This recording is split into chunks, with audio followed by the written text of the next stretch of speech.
$3.99 and 1-carat top white studs $5.99. All guaranteed to appraise for double. The Jewelry Exchange, Tustin. The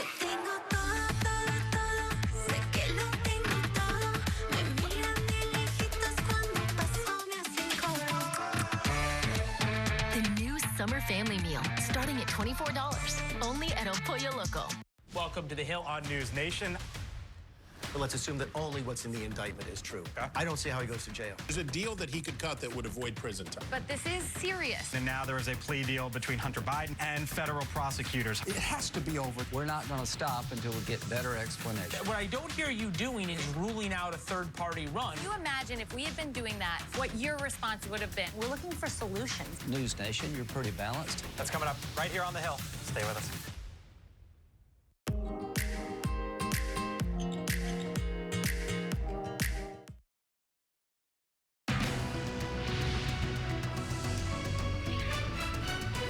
Now for a remarkable rescue in Long Beach. A Good Samaritan helped save a kidnapped girl after she flashed a note asking for help.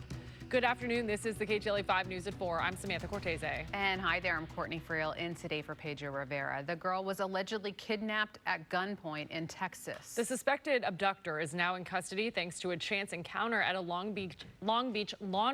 KTLA's Sandra Mitchell is live with more from the Good Samaritan. Sandra, what an incredible story. It really is incredibly sad as well, Samantha. For 3 days, this young girl was held hostage, brought here. She was found in this parking lot in Long Beach in a parked car.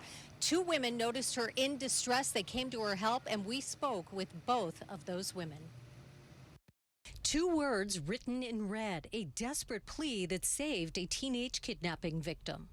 There's a girl inside the car. I think she needs help. Touch Vong was working inside the Easy Wash on 10th Street in Long Beach when customer Francilla Isaac told her about the frightened young girl with the sign in a car outside. I saw her expression on her face, and she was telling me, help me. And then I turned around and I told my boyfriend, I think that little girl is saying, help me.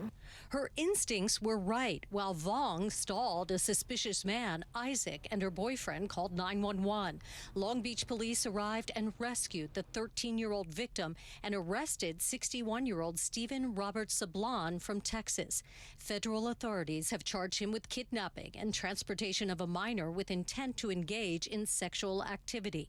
They say the girl was kidnapped in San Antonio on July 6th and driven more than 1,300 miles to Long Beach. He saw the minor walking along the streets, and at that point, he held up a gun and told her to get in the car or he would hurt her. Inside the suspect's car, Long Beach police found the help me note, the weapon, which is actually a BB gun, and handcuffs.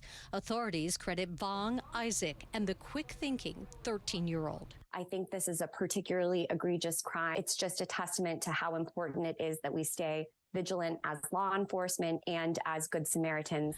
Isaac told us she is comforted knowing she might have saved the teen's life. My reaction was thank God, because I also have a 16-year-old daughter too. I'm glad she's back home safe. The victim now has been reunited with her family in Texas. By the way, the suspect is locked up. He is set to appear in court in Los Angeles 1 week from Monday. In Long Beach, I'm Sandra Mitchell, KTLA 5 News. Now back to both of you. Sandra, thank you.